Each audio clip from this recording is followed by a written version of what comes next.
We're live. We're Good live. evening, everyone. Thank you so much for your patience. We're so excited that you are here joining us. I see people have already been waiting. Minister Moss and Reverend Brown and Deacon Beverly and Brenda King. Thanks so much for joining us. I see people are joining. We had some technical difficulties, but we are grateful that you are here. Hi, Deacon Dan. Well, just to begin, my name is Sharon Jameson. I am the founder and the CEO of the Jameson Group, and we are a company that's committed to helping people be all that God has created them to be and not settle for what society has told and taught them to be. And today I am so excited to be here with my pastor, my friend, my mentor, the Reverend Dr. Kenneth Samuel. He is the founder and the senior pastor of the Victory for the World Church. He is a prophet, a truth teller, a historian. He is a theologian. He's also serves as a trustee of one of the largest seminaries, most prominent seminaries here in the United States.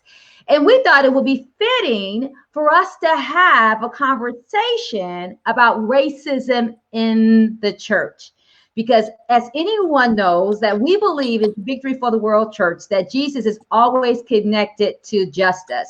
And just so you know, I'm using a technology called StreamYard. And so I won't be able to see all of your comments. So I have my phone listed to Facebook, but I also will be looking down to make sure I answer some of the questions that you may have. And I also see my dad here, Reverend Franklin Jameson, my first pastor. So anyway, Dr. Samuel, let's get started. If you have any questions, I know people have already sent their questions into me. But let's start with the first question, Dr. Samuel, because as we look at the importance of and the role of the church in the Black community, I think it's important for us to talk about the history of the church and why it's important to examine the church and its history of racism. Can you kind of talk about that to set the stage for our conversation today? Well, thank you, and it's an honor to be with you. And sorry for the technical difficulties. As I usually say, technology is only good when it works. So I'm glad that we can do this, and thank you all for being patient with us. The church in regard to racism. Well, I think we all have to acknowledge the fact that Christianity was a means of domesticating Black people into slavery. It was a means whereby Black people would shift the focus from their physical suffering to some kind of spiritual euphoria that, of course, would take place after life. And in order to be a good Christian, Blacks were taught, of course, they had to obey their masters. That was part of their biblical teaching driven them. So the church, I think, initially became a means to enslave, indoctrinate, really rob people of their spiritual identity. However, in reading the Bible, and of course, it was illegal to read, but in learning the stories orally, Black people saw in the scriptures a depiction of themselves, and they readily identified with the Hebrew slaves in Egypt. Now, that was not intention, but that's what folk derived from reading the scripture. And when they read the words and the stories of Jesus, they found one who was not advocating for their enslavement. They found one who was advocating for their liberation. So they completely turned, well, they saw them in the scripture and saw the scripture as a means for their liberation, not their enslavement.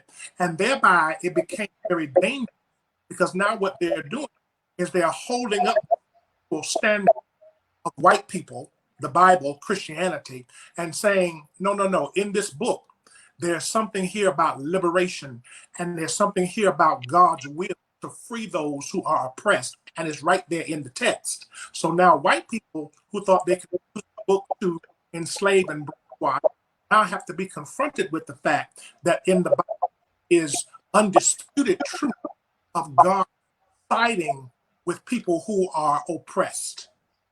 Yeah, I'm so happy when you put that in context, because when I look at faith and look at the role of the church, not only with slavery, we go back a little further when the colonists came over to the indigenous people, yeah, and used Christianity to not try to civilize them, in their words. I'm putting that in quotes, and really decimated the indigenous people and used the Bible as their foundation, right, to rob the indigenous people of their culture, of their traditions, and of their land.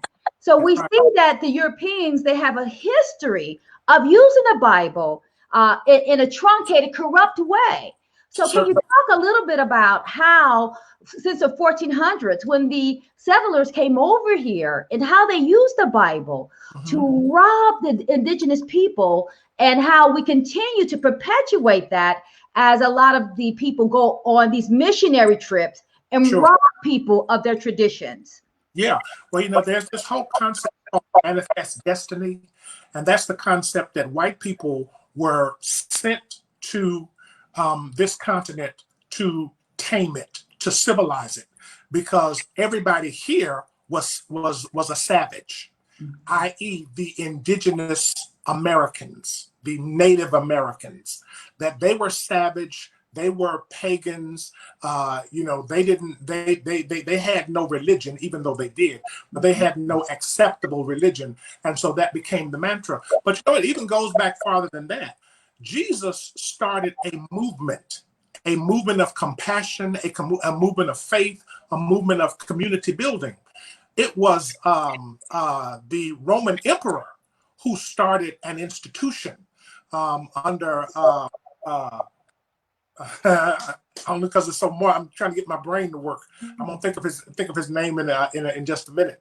But Constantine was the Roman emperor who, quote unquote, legalized Christianity, because, of course, prior to that, Christianity was illegal because the Romans did not want any religion whereby anyone could rival the Caesar, who was considered a god. But Constantine legalized Christianity for the wrong reason. He was fighting a war, saw a sign in the sky that he saw as the cross, and believed that through the cross he gained victory over his enemy, and thereby went on to legalize Christianity, and saw Christianity really as a way to unify the Roman Empire, different people, different nations, all under his leadership.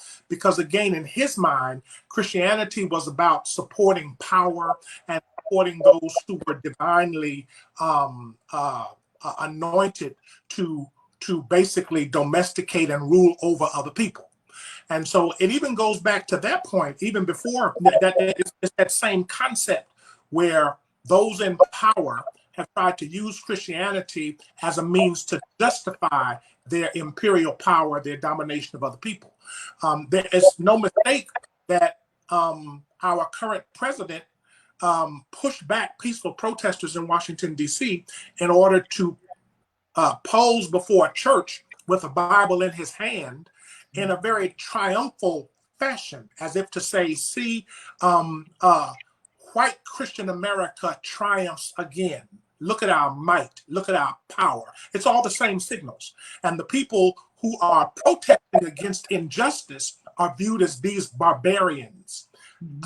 Hate to say, but black, brown, and white liberal barbarians who need to be tamed, who need to be civilized, who need to be controlled through the police and through the military. It's that same concept that was engendered by Constantine when he, as a military leader, embraced Christianity as a way of promoting the domination of Rome over other people.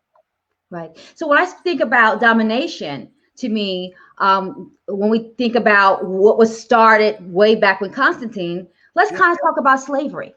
Yeah. Because here we are in America, we have created this race, because race is a social construct, And so we created this social construct and to make one color or one set of people superior over another set of people so that they could be ruled and controlled.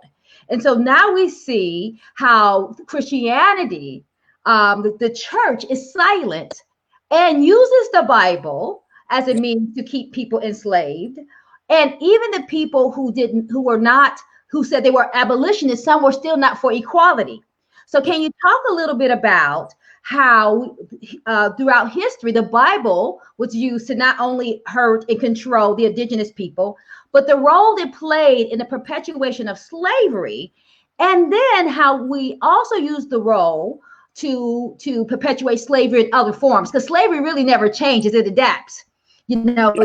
And so can we talk a little bit about how the Bible was used to subjugate people and to support the brutality and the horrific crimes on Black people and brown people? And also, if you can, everybody who's watching, can you please share the broadcast, because this is a conversation that I think is really, really important. So Dr. Samuel, can you answer that question, please? Sure. Let me see if I can take a move toward it.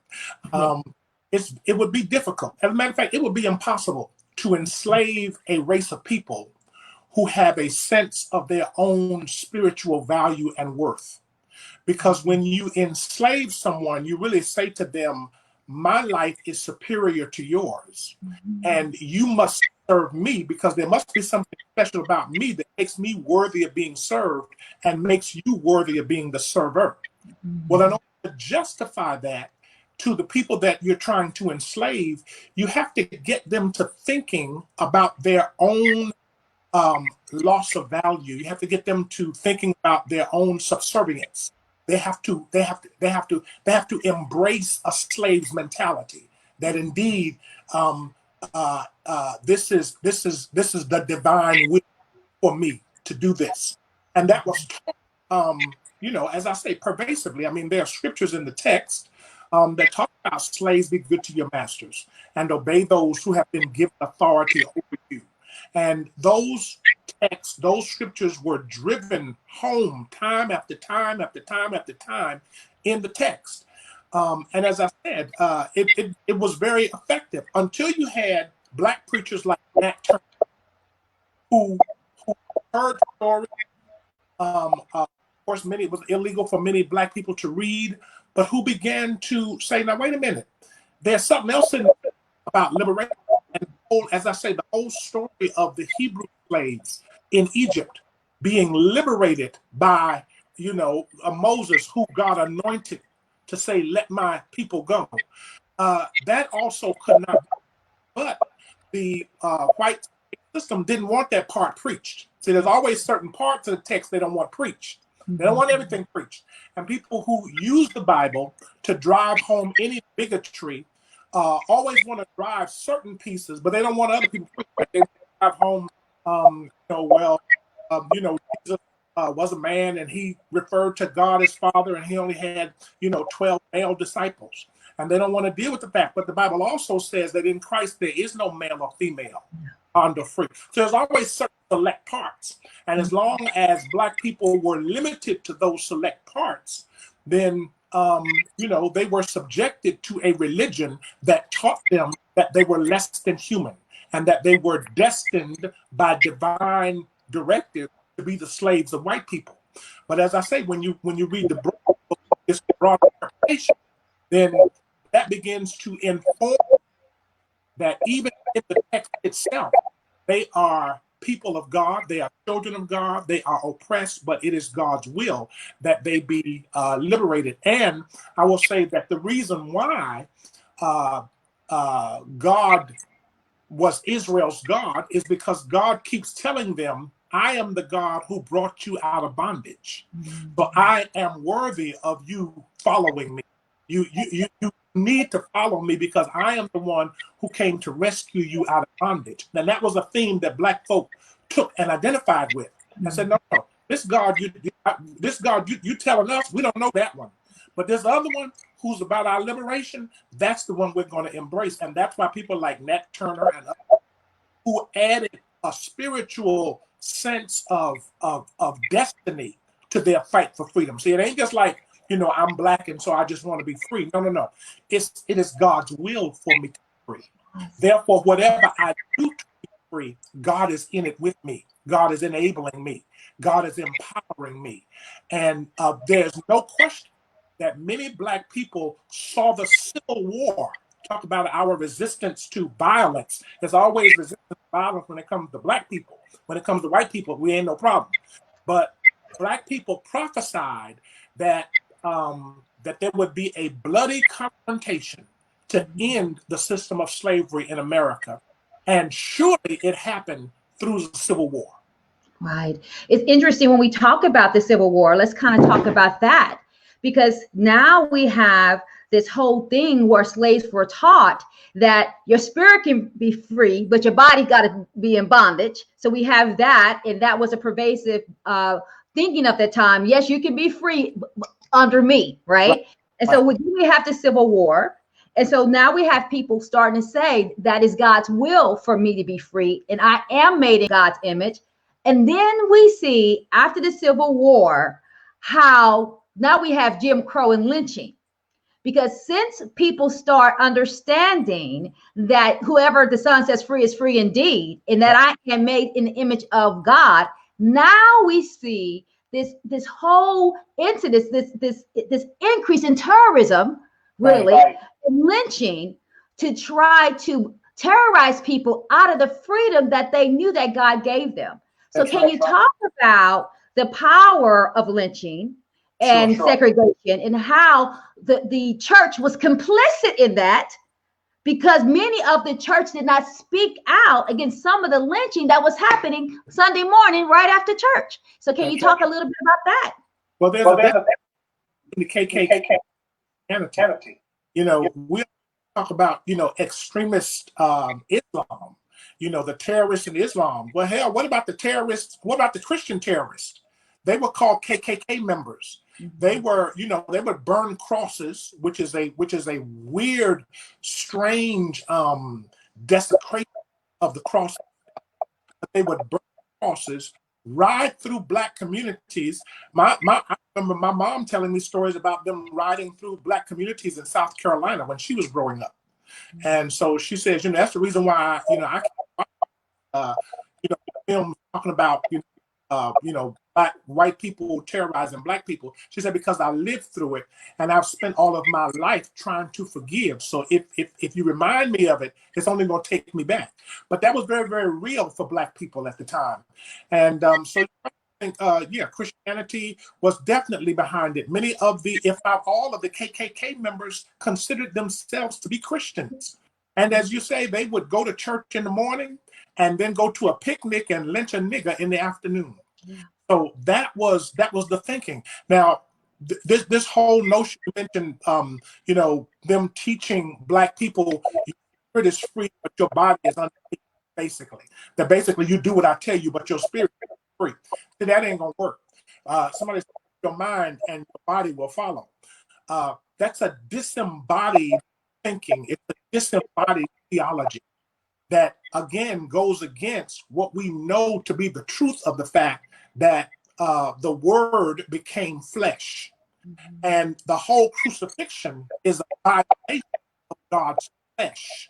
When they put the nails in his hands, the feet, all of those graphic depictions of how Jesus suffered physically was really a depiction of God's body being tormented by injustice. That's really what the crucifixion is. It's a graphic depiction of God's body being tormented, being ravaged, being destroyed by injustice. It's another depiction. That's why we make the connection between and the lynching of Jesus, because these were all public massacres, public executions. So when you try to say, well, your spirit is free, but your body is under me, well, that's not right. Because when they killed Jesus, they killed God, and then God's body had to be resurrected. Mm-hmm. And so, the whole notion that, you can, and by the way, not only do they talk about this disembodied theology in regard to black people, it's the same thing with LGBTQ people. I love you, but, I don't accept who you are. That's crazy. How are you going to separate a person's body from who a person is? We are not spirits without bodies. We are incarnate, and God is incarnate in us. As a matter of fact, God says your body, your fleshly body, is my temple, is where I dwell. So if you destroy my body, you're destroying God.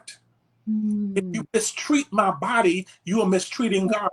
Hey, well, I love you, but I don't accept this about you. Da, da, da, da.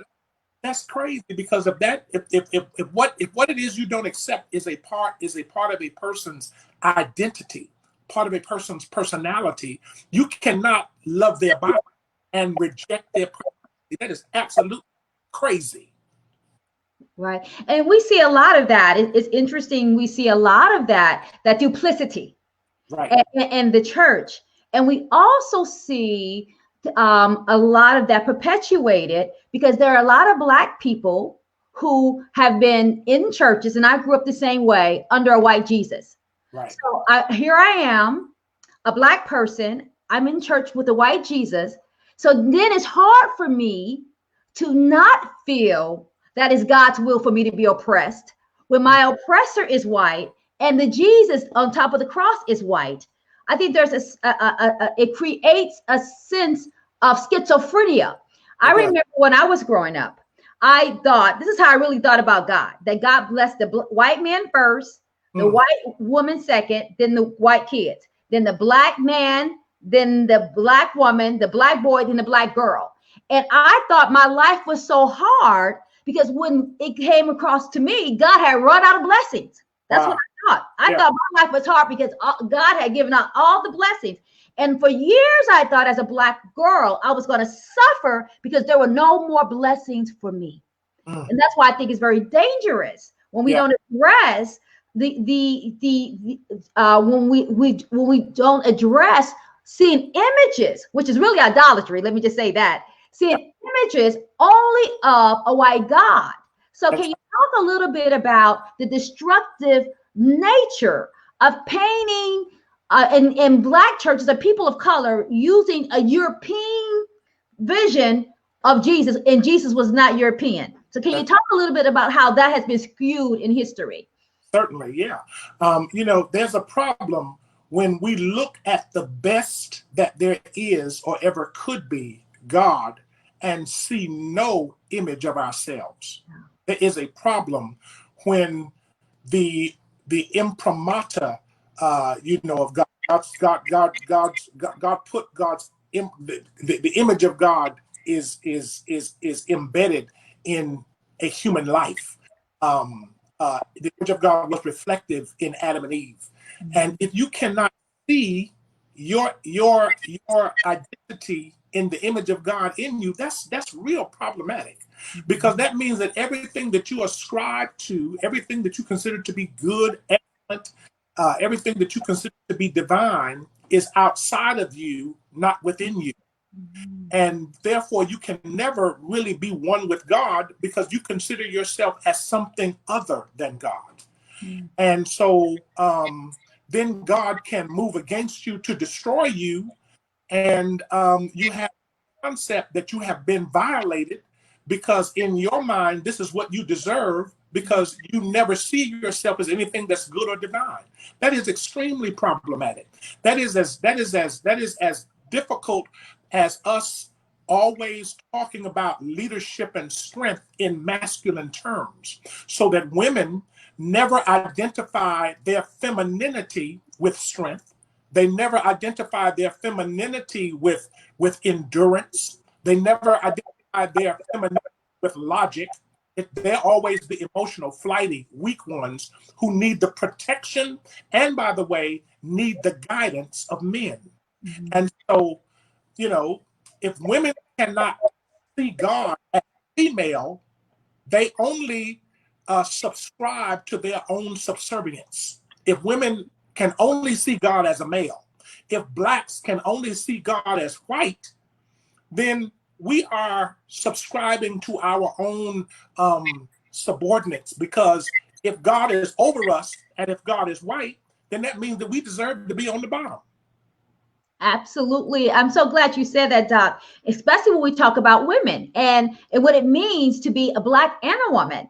Because Right. I know many times in corporate America, as well as the church, I'm expected to be subordinate to Black men and also to men and also to women. But also, let's talk about the patriarchy that's enforced by Black men over Black women. That's Because right. I find that in the church, there are many Black men they have imbibed and inculcated that superiority and the same oppression that whites really oppress Blacks and Black men oppress women. And Right. really, it really is challenging because if all the women will stop paying tithes, the Black men will get a new revelation. That's right. So, because really, we are the backbone of the church. But I Precisely. find that Black women sometimes resist the leadership of other Black women. Let's talk That's about right. that. I think that's very powerful. You know, we just saw a powerful movie called the Clark Sisters, the Queens of Gospel, and it's unfortunate, but the movie did indicate that Dr. Mattie Moss Clark was physically and verbally abused by her husband, who was a preacher, not just a preacher, a pastor. Mm-hmm.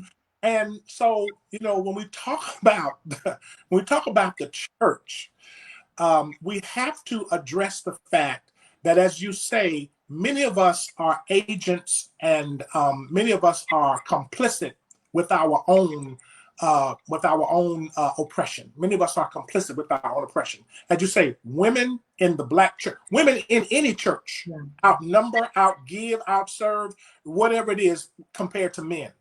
And yet, isn't it interesting that when conservative white Christians want to co-opt Black churches, they appeal to Black churches on the basis of, well, I know you don't want to support abortion, which is, by the way, a woman's right. Now, I'm not saying whether or not she makes the right decision, because that's not my decision. I'm just saying that I don't believe that you ought to be able to tell a woman what to do with her body, bottom line. And I think that it's up to her conscience, hopefully in consultation with the baby's daddy, her prayer life. I don't think men can make that decision for women, is my point. So it's interesting that when white conservatives,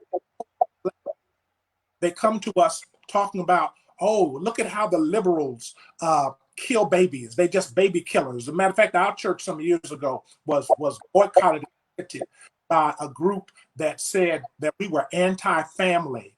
We were because we were promoting women's choice. So that plays in a lot, you know, with this undermining of Black church identity, that white folk appeal to Black churches and Black pastors on that basis, on the basis of abortion, on the basis of marriage equality. And they have made tremendous inroads into the independence of Black church by appealing to pastors on those moral grounds. And interestingly enough, both of them have, if you take away a woman's right to choose, that is a way of saying that men have to tell women what to do. Absolutely. And if you take away marriage equality, you got patriarchy, plus you have heterosexism, both ingrained now in many Black churches. And we want to fight racism, but we want to leave patriarchy in place. Absolutely. And we want to fight racism, but we want to leave heterosexism in place. And that is a contradiction that cannot be sustained theologically in the church. Wow. And that's why people can see through that and say, no.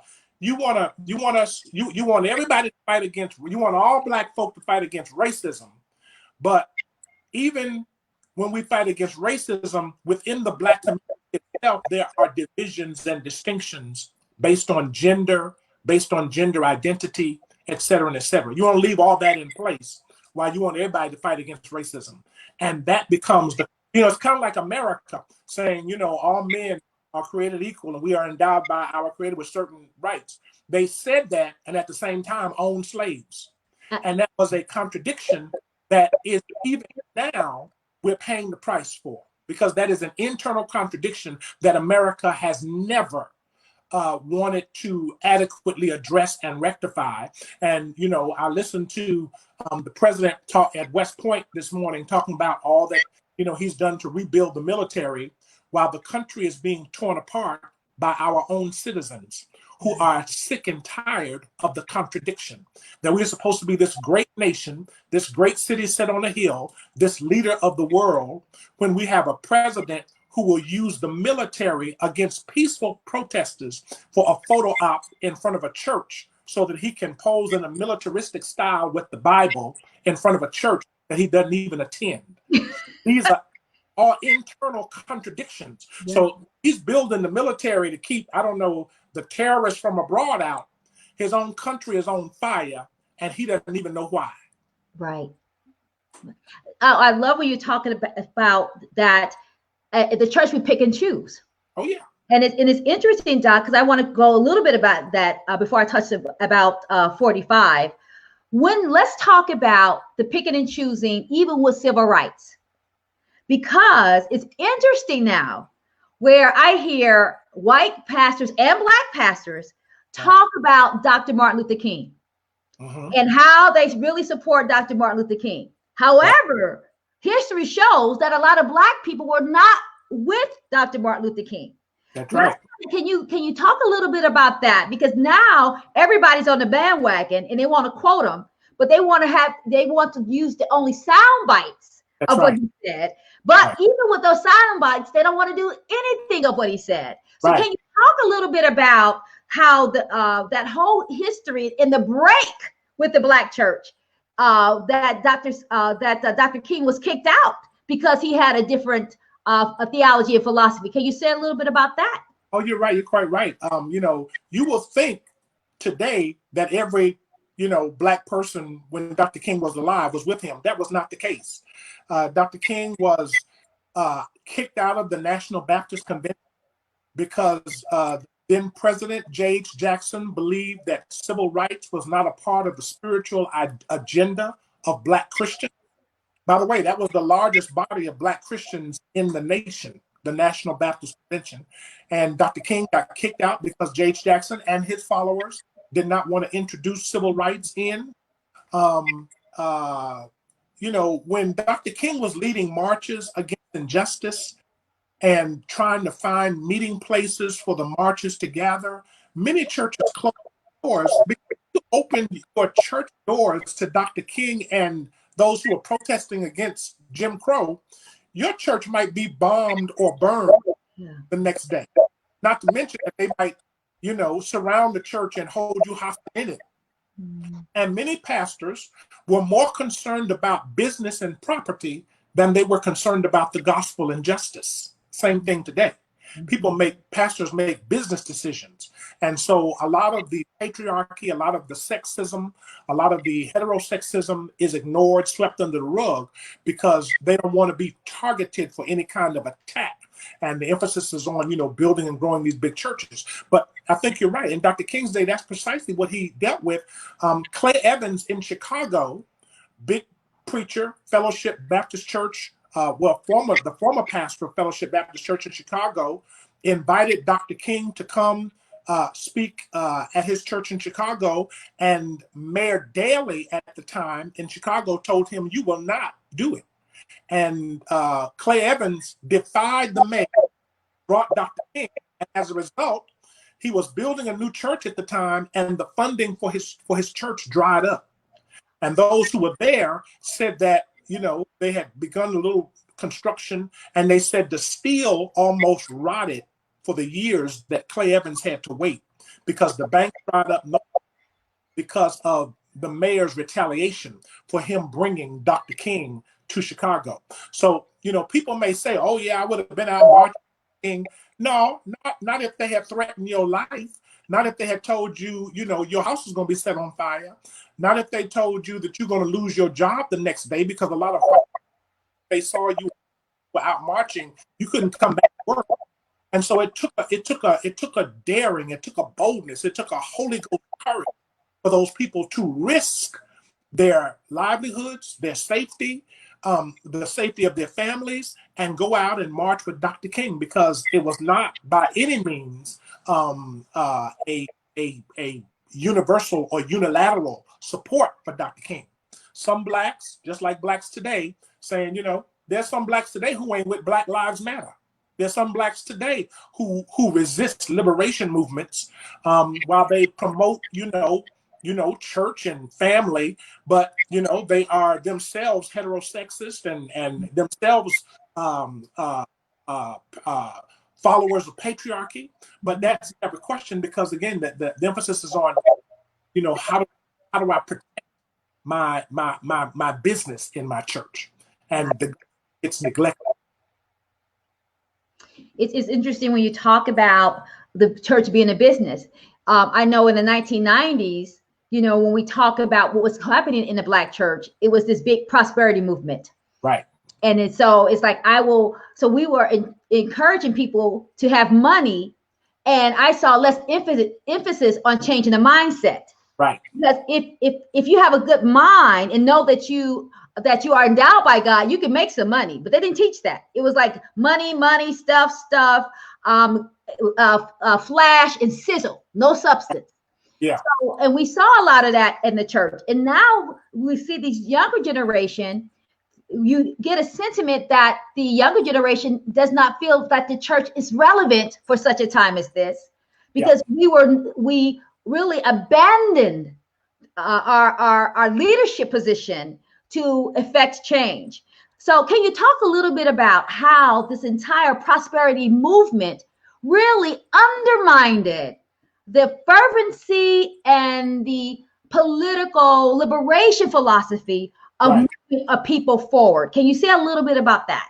Certainly. So once we as Black Christian believers grasped the truth that God was on the side of the oppressed, and that the God of our liberation is the God who would set us free from any oppression, so that we could be then free to serve God and love ourselves and build and develop our own communities. Once you grasp that truth, then you're going to have to sacrifice certain material advantages.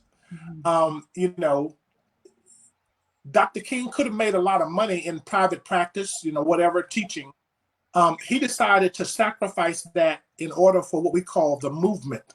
Now, I go back and I say Jesus started a movement. Constantine started an institution. If your focus is only on the maintenance of the institution, you will never be involved in justice work, because justice always calls into question institutional biases. So if your emphasis is only on protecting the institution, making money, being a good capitalist, then all you're going to do is you're going to do whatever is necessary to promote the institution. And I want to say that the prosperity gospel was really a way of saying that capitalism and greed are sanctified. And it's okay to be a greedy capitalist, and it's okay to think about nobody but yourself, because after all, the better you do, that is more of a sign of God's blessings on your life. What you have materially is indicative of God's favor on your life, your stuff. If you don't have much, it means you're not living in favor. And it probably means what's wrong with you, because you're not believing right, you're not being a good capitalist, basically. So there's always been that tension in the church. Yeah, we have institutions, we have buildings, we have property, but we also have a witness. We also have a gospel. We have a gospel that is not in concert with injustice and inequity. So at a certain point, how much of your institutional safety are you willing to sacrifice for your witness of the gospel? Because the two are not always going to be compatible. When Jesus said, now you got to choose, you're going to either, you can't serve God and man. You can't serve money and God. You're gonna have to choose. What would it profit a person to gain the world and lose his or her soul? Now, people want to gain the world and keep their souls, but that's not the choice that the Bible says we have. The Bible doesn't say gain the world and keep your soul. The Bible said no. What are you going to give in exchange for your soul? Because you're going to have to make a choice. It's not going to be both. You're either going to gain the world and lose your soul, or you're going to gain your soul and have to give up some of your privileges in the world. And that's a choice that people don't want to make, because prosperity gospel has taught people you don't have to give up anything. You can be selfish, you can be greedy, you can look out for yourself. You don't have to worry about your neighbor. All you need to do is make money, get your bank, live large, and that is a sign of God's blessings in your life. That's the prosperity gospel. The prophetic gospel says, even if I have to deny myself for the advancement of truth and liberation, I'm willing to do it. I'm willing to do it, because there's nothing more important to God than the liberation of all of God's people. And anything that I have to suffer for the liberation of God's people, I'll suffer for Christ's sake. Wow. This whole concept of liberation is a concept that, like you said, is not attractive. Oh, yeah. It's not something that people are drawn to. Now, they're drawn to the accolades of it, which is interesting. Yeah. Everybody wants the applause and the platform, but nobody wants the pain. Right. Not understanding that the pain is part of the platform, like you said, is the struggle. Yeah. So when you talk about liberation, there's something that I know that one of the reasons why I follow you and came to your church is because you have an understanding that even with the Bible, there is the letter of the law, and then there's love. That's right. And that love always trumps all of the rules. That's right. Can you talk a little bit about that? Because I find that when we have conversations about scripture, people want to throw scriptures around as if saying, since I know more scriptures, I'm more saved. Yeah. Or if I know more doctrine, I'm more devoted. Right. But we know that doctrine does not mean devotion. That's not a correlation. That's right. So talk a little bit about the importance of liberation and why we find so many churches imposing rules over relationship. That's right. That's right. Well, you know, there's this misunderstanding about how to read and understand the Bible.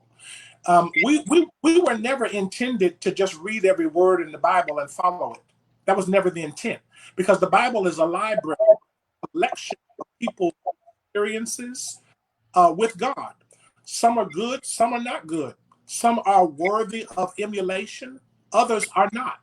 And so for people who use this, well, you know, I just believe the whole Bible. First of all, you don't believe the whole Bible. I had a woman tell me that in church because she was mad that I had appointed females as deacons, not deaconesses, and not deacon spouses, deacons. She was mad that I had appointed females as deacons.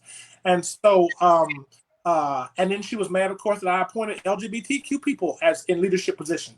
And so she's standing before me one Sunday after church, irate, telling me, well, Pastor, you know, I just believe the word. I just believe. I said, you believe every word? She said, yes, I believe every word in the Bible. I said, you don't believe every word.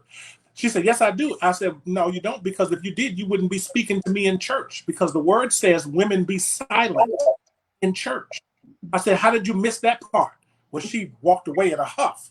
But that's the point. You know, people want to be selective about what they want to highlight in the Bible. People want to be selective.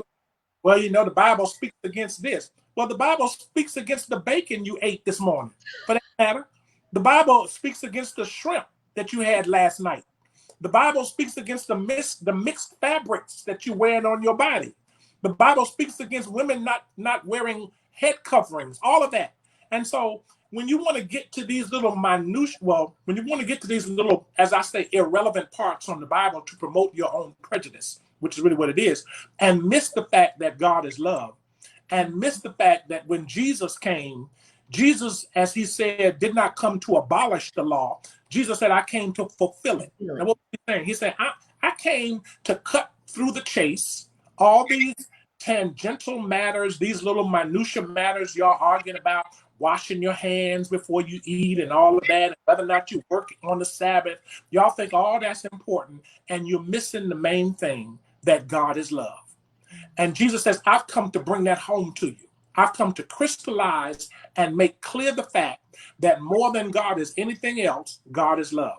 And if you are not engaged and involved in promoting love and justice, which is how love looks in public, Justice is how love looks in public. If you're not promoting love and justice, you are missing. And in order to drive that home, Jesus just disregarded some of their little laws and said, no, no, no. First of all, man wasn't made for the Sabbath. The Sabbath was made for man.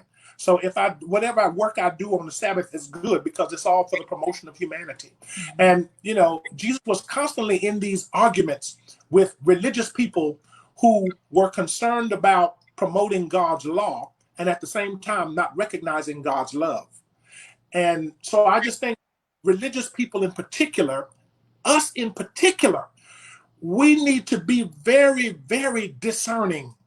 We need to definitely be the ones to study to show ourselves approved. Because the Bible is just not a book that you pick up and read like a novel.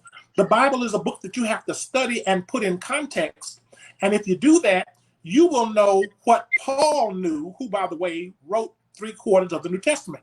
Paul says, some of this I'm writing because this is what I think. He says, I don't have any divine mandate to write this. I'm just giving you my opinion.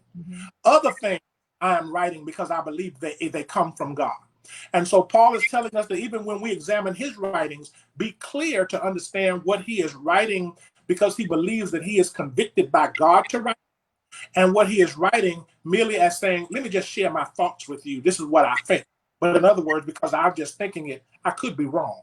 And he basically says that when he says we only see through a glass darkly, we only prophesy in part, we only teach in part, we only preach in part, because that which is the full expression has not come yet. We only see through a glass darkly. And I think as long as we can keep that humility, that no matter how much Bible and no matter how much scripture we think we know, that we are all students, that we are all learning, that nobody has a corner on the truth, then that means we can listen and learn from one another. But the church has retarded its own growth because it has had this notion, well, no, I read it in the Bible, and therefore my interpretation is what it should be, and we're not going to allow anybody else to challenge that. And the church as a body cannot grow. Time that's the problem in America. The Constitution was never meant to be a document that we just read and just follow. The Constitution was meant to be amended. That's why we have amendments to the Constitution, because the founding fathers, will give them this, understood that the Constitution, in order to survive, had to be a living document. And if you just write it in 1776 and think it's going to be good for 1976 and 2076, you're foolish. So what they said was, yeah, we're writing the Constitution, but you know what? It can be amended because maybe there's some things in the future that we hadn't even thought about. And if the United States is going to remain a viable nation, it's going to have to be willing to adapt to the changing circumstances of the world. Now, the church, the Bible says it. Well, the Bible's like the Constitution. It's not a dead book. The Bible is a living book, which means that we have to constantly study it to show ourselves approved, and we have to see it through the lenses of our own enlightenment, because there are certain things that we know in 2020 that people in 1920, 1820, 1520, 1120 did not know. But there are things that we know. And so when we read the scripture now, we have to read it through the lenses of enlightenment, greater understanding of truth that God has given us, and then preach it in a way that people see its relevance in their lives. So it's not you telling them, well, you ought to do this because the Bible says. See, that ain't gonna work no more.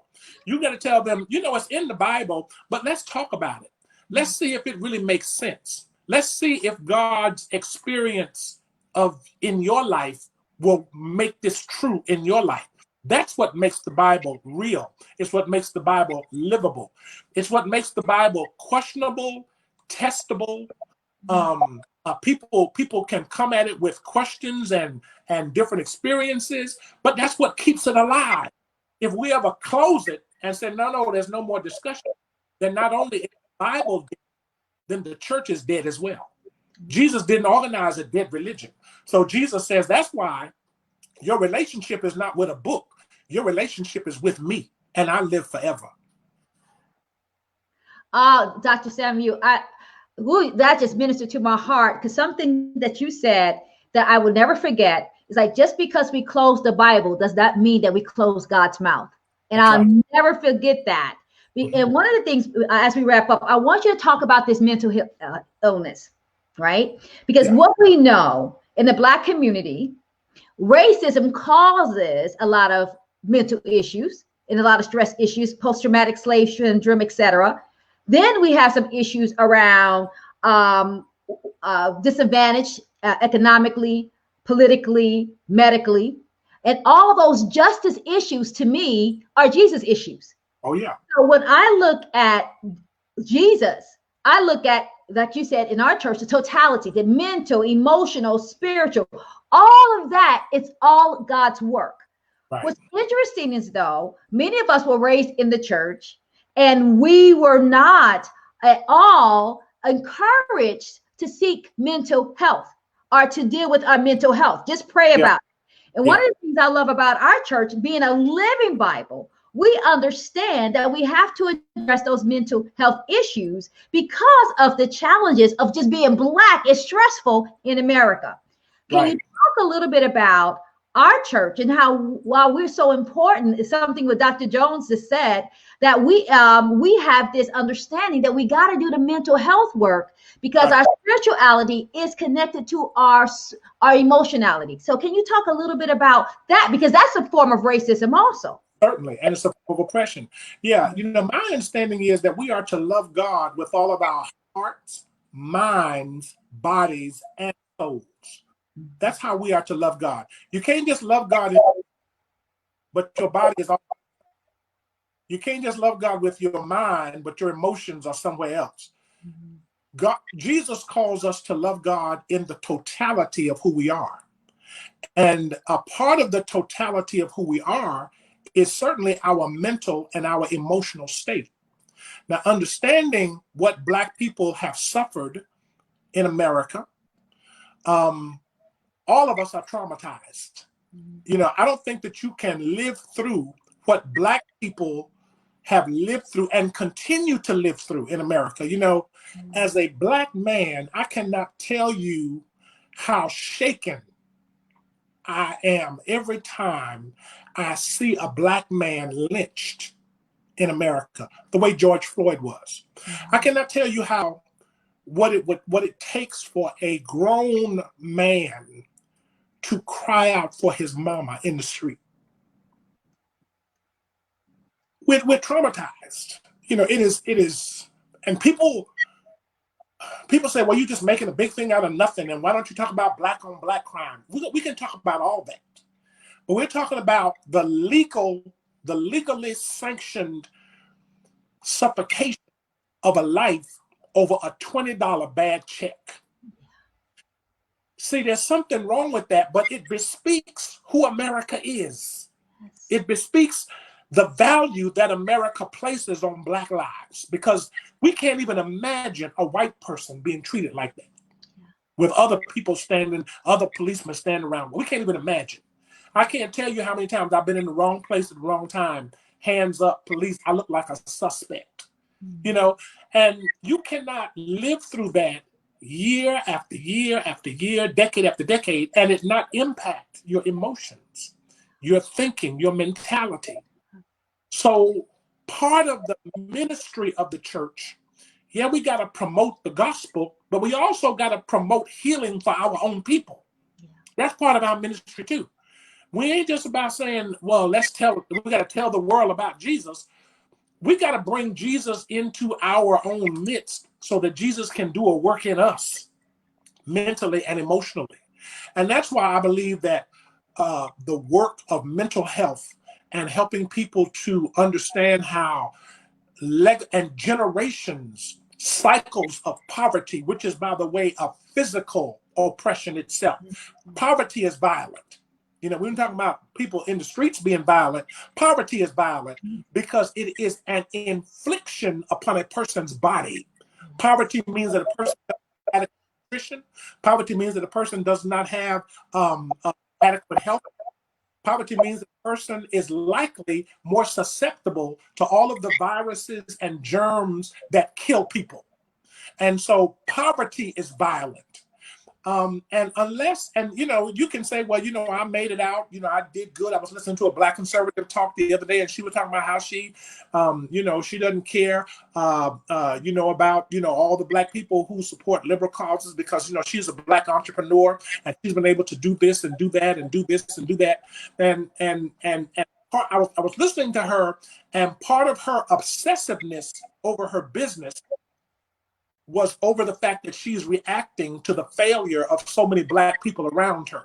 So part of her drive and her business is to distinguish herself and say, I'm not like them other Black folk. I'm a successful Black woman. That's the problem. And so that she doesn't know that that's something about that. That's what you call obsessive. I'm sure those who know Dr. Jones and others know what the term is that. But she is so obsessive with business because she is using her business as a camouflage to basically hide her lack of self-esteem as a Black woman. She's using her business to say, when you look at me, you look at a Black woman, but I'm really better than that. Awesome. And so issues there. Well, I say all that to say that even no matter what side of the fence you're on, whether or not you're an average worker, everyday worker, whether or not you're an executive, if you're Black in America, you have been hit by so many attacks against your identity, against your personhood, against your body, that you are dealing with a certain amount of trauma. And I think all of us are. And I think that trauma, plays out in Black on Black crime. It plays out on Black people feeling unsafe in our own neighborhoods many times. It plays out on how we have to walk the thin line between how much we want our children to identify with Blackness and how much we want our children to succeed in a white man's world. And that's always the balance. What school to send them to, all that. And so it's trauma after trauma after trauma that we've got to, we're going to pray, but we also got to talk, and we got to engage in therapy, and we've got to listen to our own thoughts, and we've got to acknowledge our own internal stresses and contradictions. And that's the way to healing. I'll say this: we are wounded healers. Yes. Because you cannot really see the wounds of others unless you see your own wounds first. And somebody said that our wounds are where the light comes in. Yes. That God enables us and empowers us to do God's work by revealing to us how broken we are, how conflicted we are, and by saying, but my grace is still sufficient for you. And so we take that message that broken but still blessed, not living in denial, trying to be a part of corporate America, but at the same time conscious of my own identity and the struggle of my own people. And recognizing the fact that every day it's a balance. Every day it's a balance. And as long as we're at that balance, trying to balance our sanity with the expectations that are upon us to make it in this white America, we just need spiritual help for that. We need people that we can talk it out with. We need people we can pray it out with, shout it out with, but mainly walk with us through it so that we will know that even in the struggle, that's where God is. God is in the struggle. That's exactly where we find God. I love when you said that the power is in the struggle, because when I think about my life being in corporate America, yes, it's successful, but staying sane is a full-time job. That's right. And that's why on the weekend people are saying, Sharon, why don't you hang out? Because I'm tired. Because I have been straddling that fence all week, trying to be the only Black person at my level to demonstrate the excellence in a Black woman, at the image of God. But at the same time, being beat up at the same time, being on constant surveillance, the unconscious bias, the microaggressions, all the different things that are very difficult. So Dr. Samuel, as we end, what do you think the role of the Black church needs to be right now? And the reason why I say that, everywhere I look, I see that people say that the church has lost its relevance. I can see a little bit of that because we were not in the forefront. We should have been the moral compass. Right. And because I think Christianity is always should be countercultural to what's happening versus, allowing the culture to push us around. My father said that, used to say that a lot, that the Christianity doesn't go along with the culture. It sets the culture and hopefully sets the compass for people to follow. So what do you think now in 2020 and this year beyond in this time of COVID-19, this time of cops, this time of us trying to rewrite or reestablish this new norm? What should the role of the church be? One question. And what is the role of ministry right now? Yeah. I'll go back at the outset. Jesus started a movement for liberation. Constantine started an institution for domination. Jesus started liberation. Constantine started an institution for domination. Wow. We're going to have to get back to the movement. And the fact that God has arranged things now such that the church has had the building, the church has left the building. Wow. Now we can recapture the impetus that first started us in the first place.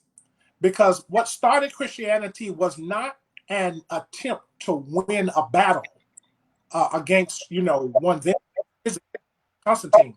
What started Christianity was God saying, I love the world enough to sacrifice for it. That's what's Christianity. So we're going to have to get back to that. We're going to have to get back to, rather than, just being concerned about building up the institution, these buildings now that we can't enter and so forth, rather than doing and all that it takes to maintain that.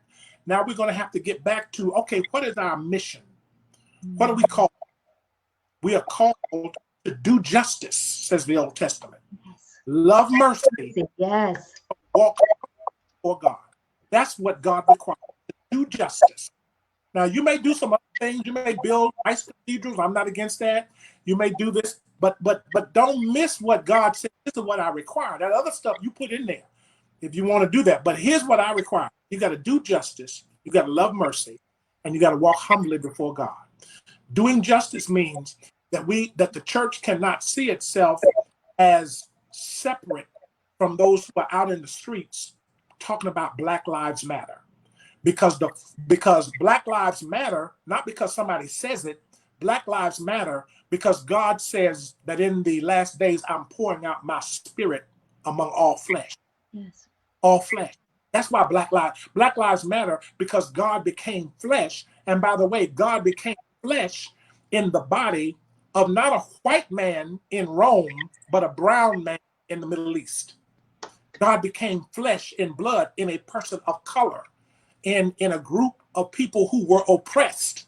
That's how God became flesh. And that's why Black Lives Matter. We have a theological grounding for all of the insurgents that we see going on today. All of the marches, all of the protests, all of that has theological and biblical grounding if Black folk have enough courage to admit it. And rather than being concerned about, the building being hurt, we ought to be concerned about the gospel being promoted, because that's going on. This movement is not about buildings. It's not about structures. This movement is about justice. It's about the mission of peace. It's about realizing the call that we all have upon our lives to set the captives free, to give sight to the blind, hope to those who have been, on the down and out for so long. If the church not only identifies with that, but gets back to the vanguard of leading that movement, then I want to say that the church has a very, very, very powerful future. If the church can connect with what God is doing in the world today and help people to understand that all of this is in keeping with what Jesus Christ himself came to do. And that is set the captives free. Jesus said it. I came to set the captives free. You say, you want to say I came to do this, do that. I came to set the captives free. So anybody today who's captive to a dead-end job because you working hard, but you don't get adequate pay. You know, you're living below a livable wage. You don't have money to give health to yourself, to your family, struggling to raise your child. You know, you're captive to a system that makes you sacrifice yourself for success in corporate America. Anybody who's captive, mentally captive, spiritually captive, sexually captive, emotionally captive, Jesus says, I came to set you free. And anybody who's about my business is going to be about the business of setting people free. But you can't set other people free until you get free yourself. And that's where we have to work on ourselves and say, God, help me. Because God knows I've been wounded. And God knows I've been hurt. But God, your grace has been sufficient and you're still giving me power to go on. Now help me to be able to share that experience with others in word and in deed. And I think if the church has that kind of future, if we get less concerned about brick and mortar, by the way, I'm not against brick and mortar. I just think that when you put it in perspective, we have to understand that our aim is not to promote brick and mortar. Our aim is to promote truth and justice in the gospel. And to the extent that the two can coexist, fine. But to the extent that we have to choose one instead of the other, and there does come a time we have to make that choice, we should always choose God, and God will take care of that other stuff. Oh my God. Pastor, I am so grateful to have this moment. You know, if I was at church, I'll be running around because that's what I do. My sophisticated corporate self will fall out because I love God's word. I love God's people. I love being taught the word and also having permission and being encouraged to critically analyze the word of God for myself. Right. One of the things I love about Victory, we don't encourage people to be biblical puppets. Listen and understand the word for yourself. I'm so grateful for you. And as we end, I want to invite everyone. See, this is everything. Everybody who comes to Victory's Church, we get this every Sunday. We are not shocked by this. We are blessed every Sunday. You will leave every Sunday with a history lesson, some behavioral objectives, some scripture. And so I want to encourage everyone to meet with us on Sunday on Facebook as well as YouTube at 10 a.m. for church service. If you did not listen last week, the last Sunday was called No Justice, No Peace. Please, I will put it on my Facebook page. You can go to Victory for the World Facebook page. Listen to that sermon that Dr. Samuel shared with us, No Justice, No Peace. You can find us also on YouTube. We also have Bible study every Sunday at 8:30. And we want to make sure that you join us for Bible study on Sunday school at 8:30, Bible study on Wednesday at 7:30, every Sunday at 10 o'clock here on Facebook. We want you to join us. We might do this again, Dr. Samuel. You should see some of the comments. I can't even read fast enough because I'm trying to be cute and not have on glasses. So we'll come back and try to answer some of your questions. Dr. Samuel, would you be willing to come back for us to do this again? I would love. Thank you for the work you're doing. Thank you for bringing people together and challenging us to think deeper on several levels. Thank you for your ministry. I got on my Colin Kaepernick shirt today. Yes. Because if we had listened to this young man years ago, we might be in a different place today in America. But I'm so glad to be with you and so glad to be a part of this ministry of liberation that you're engaged with. So thank you, and I'd be happy to come back. Well, fantastic. Thank you so much. Listen, if this message blessed you, will you please share it throughout your social media feeds? Please join us tomorrow at 10 o'clock. Also, if this bless you, I'm going to put my pastor's Cash App here because please, let's bless the man of God. I hear people say that they're crying, they're moved. Thank you. Well, good. So I'm going to put the Cash App. Please bless my pastor. This is hard work. And thanks again, Dr. Samuel. We will definitely do this again. So many changes. I can't read this fast enough. It's going too fast. So I'll come back and listen. But thank you so much for joining us, everyone. Thank you for Victory. Some of these people are not even Victory members. Thank you so much. And we will be back to continue our conversation about the role for the church for such a time as this. Thank you so much, everybody, and God bless you. Thanks again, Dr. Samuel. Thank you. God bless you.